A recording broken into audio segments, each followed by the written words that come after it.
Hello दोस्तों, नमस्कार। आप सभी का आरवी मानुषी पर स्वागत है। 28 दिसंबर आ चुकी है, आपके 2 दिन और शेष है और पेपर आपके सिर पर आ चुका है। पढ़ने वाले जो अभ्यर्थी है उनके स्वाभाविक रूप से टेंशन हो जाती है प्रारंभ की, क्या पढ़े, किस तरह से पढ़े। लेकिन अगर आपने अपना 100% दे दिया है, आप पिछले 1-2 साल से पढ़ रहे हैं, निरंतर तैयारी कर रहे हैं, तो आपको घबराने की बिल्कुल आवश्यकता नहीं है। जो होगा देखा जाएगा। बस आपके अंदर कॉन्फिडेंस होना आवश्यक है कि हाँ, इस बार मेरा सिलेक्शन होगा। मैंने सब कुछ पढ़ लिया है, क्वेश्चन कहीं से भी आए कोई दिक्कत नहीं है। लेकिन बात यहाँ पर ये करेंगे कि अब आपका एग्ज़ाम है तो एग्ज़ाम में क्या महत्वपूर्ण है। देखो, अब लास्ट में आपके 2 दिन बचे हैं या फिर आपकी लास्ट में 7 दिन बाकी होते, इससे कुछ होने वाला नहीं है बिल्कुल भी। एसएसटी जैसे विषय में या फिर जीके विषय में किसी में बात करें तो लास्ट के 2-5 दिन में कुछ नहीं होता। इन विषयों में अगर बात करें सेकंड ग्रेड के एग्ज़ाम के लिए या फिर कौन सा भी एग्ज़ाम हो, उस एग्ज़ाम के लिए भरपूर मेहनत की आवश्यकता होती है। अगर आप देखोगे तो कम से कम आपको पिछले 6 महीने से लेकर 1 साल तक का वक्त इसमें चाहिए। पहले आपने विस्तार से पढ़ा हुआ हो, आपके ऐसे से क्वेश्चन आएंगे। अभी तो आप पूरे वर्ष में क्वेश्चन देख लोगे और देखते ही आप खुश हो जाओगे। जो अभ्यर्थी अभी तैयारी कर रहे हैं, जिन्होंने ऊपर पढ़ा है, जो देख लेते हैं इस तरह से, तो उनका कुछ नहीं होने वाला। जब आपके क्वेश्चन आएगा, आप एक बार संस्कृत विभाग का 2022 का पेपर देखो। मैं आपको, जैसे 2022 का ही पेपर है, तो इस पेपर में अगर आप देखोगे इसको, वहाँ पर आपको आरपीए से मिल जाएगा। अब इतना टाइम नहीं है कि आप वहाँ पर इस पेपर को देखो, इस तरह से करो। लेकिन जैसे ही आपके 150 क्वेश्चन रहेंगे, एक एक क्वेश्चन आपके संघर्ष को बयां करेगा। एक एक क्वेश्चन जहाँ पर क्वेश्चन आएगा आपका जो भी है, अब आपके 2 दिन में क्या पढ़ोगे, पढ़ लो जितना पढ़ना है, जितना पढ़ चुके उतना पढ़ चुके हो आप। अब 2 दिन में कुछ होने वाला नहीं, नया वाला। आपने जो पुराना पढ़ा है वही आपके 150 क्वेश्चन में आपके काम आएगा। और आपने जितनी गहराई से पढ़ा है और जितना अच्छे से पढ़ा है, पिछले वाला 1-2 साल में या 6 महीने में, वही आपको सिलेक्शन दिलाएगा। और कभी भी अगर, जैसे मैंने पहले भी आपको वीडियो में बताया था कि आप ये गलती मत कर देना कि यहाँ पर एसएसटी में पद कम है। पद कम हो या मत हो, लेकिन अगर आपने शानदार तैयारी की है, आपका कॉन्फिडेंस है, तो ऐसा मत कर देना कि जो क्वेश्चन आपको बिल्कुल भी नहीं आ रही, उस क्वेश्चन को भी आप करके आ रहे हो।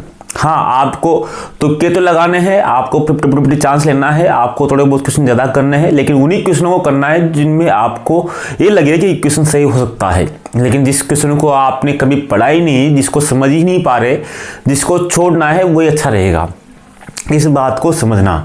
और जिन्होंने तैयारी नहीं की, जिन्होंने 1-2 महीने में जैसे कहीं से बुक लाया, पूर्व वर्षों को परसों को देख लिए, कहीं आपको एमसीक्यू देख लिए, वो किताब लिया है और आपने बहुत सारे उसके देख लिए, उस 19% देख लिए, इस तरह से कर लिए, उससे कुछ होने वाला नहीं है।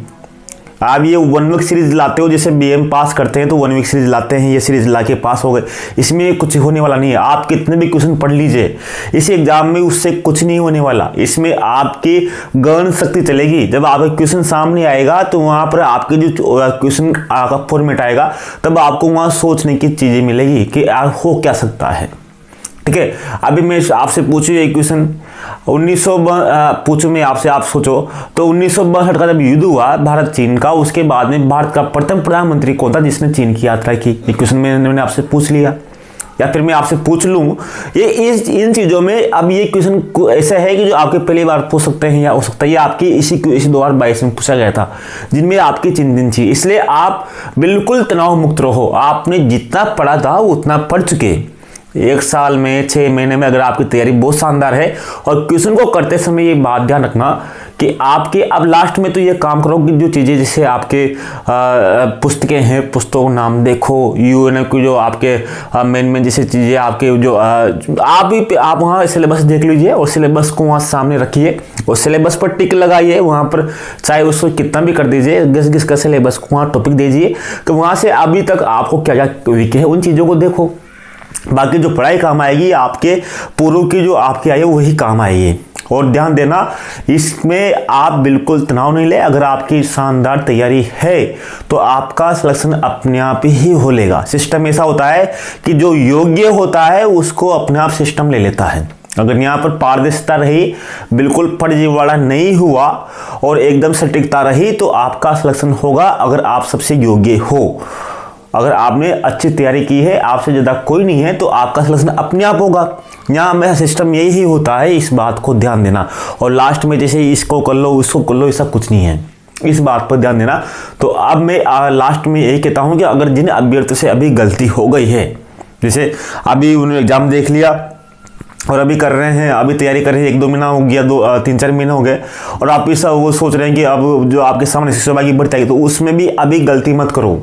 अभी भी समय है, तो अभी से हथियार उठाओ और हथियारों का धार लगाओ और धार लगा के उनको तैयार करो। ये संस्कृत विभाग वही अभ्यर्थी फाइट करेंगे जो पिछले 1-2 साल से धार लगा रहे हैं, जो तैयारी कर रहे हैं, उनका सिलेक्शन होगा। ऐसे लोगों का सिलेक्शन नहीं होगा। मैं आप पहले कह देता हूँ आपसे, आप क्वेश्चन देखना, आपके प्रश्न छूट जाएंगे, आप कंफ्यूजन हो जाओगे इसका आंसर क्या होगा। और कंफ्यूजन वही होगा जिसका तैयारी कम है। 2, 5, 10, 5 क्वेश्चन सभी होते हैं। इसको ध्यान देना। तो मेरा उद्देश्य यही है कि आपको हो सकता है कि क्वेश्चन का लेवल थोड़ा अलग रहे, कुछ सोच समझ के रहे, तो यहाँ पर ध्यान देना कि आपके जो आपको आए, पहले वाले वीडियो में बताया था कि आप अपने हिसाब से पेपर करके आना। कभी भी इसमें आप नेगेटिव मत जाना कि ये इस तरह से हो सकता है, ये इस तरह से कट ऑफ जा सकती है। आपके हिसाब से पेपर करो। और मेरा तो यही सुझाव है कि जितने क्वेश्चन आ रहे हैं उतने ही, अगर आपने अच्छे से पढ़ाई की है तो अच्छे से क्वेश्चन करो और बड़ा क्वेश्चन करो, और तुक्के भी लगाओ। तुक्के उन क्वेश्चनों में लगाओ जिनमें आपको 50-50 चांस है, लेकिन उन क्वेश्चनों को हाथ मत लगाना जिनमें आपको लगता है कि इस पे तो बेवकूफ़ी है, और जिसमें आपको थोड़ा बहुत अनुभव कह दे उसमें भी तो आप तुक्के लगा सकते हो। इस बात पर ध्यान देना। जितने ज़्यादा क्वेश्चन रहेंगे उतने ही ज़्यादा आपके नेगेटिव मार्किंग जाने की संभावना रहती है। क्योंकि मैं बता दूं कि आप यहाँ पर SST पेपर में पेपर आएगा आपके, तो पेपर आने के बाद में 150 क्वेश्चन रहेंगे, लेकिन यहाँ पर उतने ही आपके नेगेटिव मार्किंग में जाने की संभावना रहती है। आप यहाँ 120 क्वेश्चन करके आओगे, तब भी मैं आपसे कह दूं कि आप कितना भी अच्छे से करके आओ, तो 120 क्वेश्चन में से जब पेपर देके आप बाहर आओगे तो 120 में से आपके स्वाभाविक 25 से 30 क्वेश्चन तो आपके गलती निकलेंगे ही निकलेंगे। आप कुछ भी कर लो, इस बात पर ध्यान देना। आप 130 क्वेश्चन करके आओगे तो आपके 20 से कम क्वेश्चन गलत निकलेंगे ही नहीं, आपके निकलेंगे तो निकलेंगे ही सही। आप ये बात ध्यान देना ना, तो आपने सटीक किया है तब भी निकलेंगे। इस बात पर ध्यान देना कि माइनस आपके क्वेश्चन गलत तो निकलेंगे, इसी चाहे कोई भी हो, चाहे फर्स्ट रैंक हो, चाहे कितना भी तोप हो, सबके मुझे ये बात तो मुझे अच्छे से पता है। तो इस बात पर ध्यान देना कि अब अंतिम दिन है, आराम से रेस्ट लो, जितना पढ़ा उतना पढ़ लिया। अब आराम से जिन क्वेश्चनों को देखो जो आपको कंफ्यूजन है, ज़्यादा लोड लेने की क्या आवश्यकता है। अब आराम से एग्जाम में जाना और आराम से एग्जाम देना ना, बड़ा आराम से, और एंजॉय करना। नमस्कार, जय हिंद दोस्तों, मिलते हैं एग्जाम के बाद में।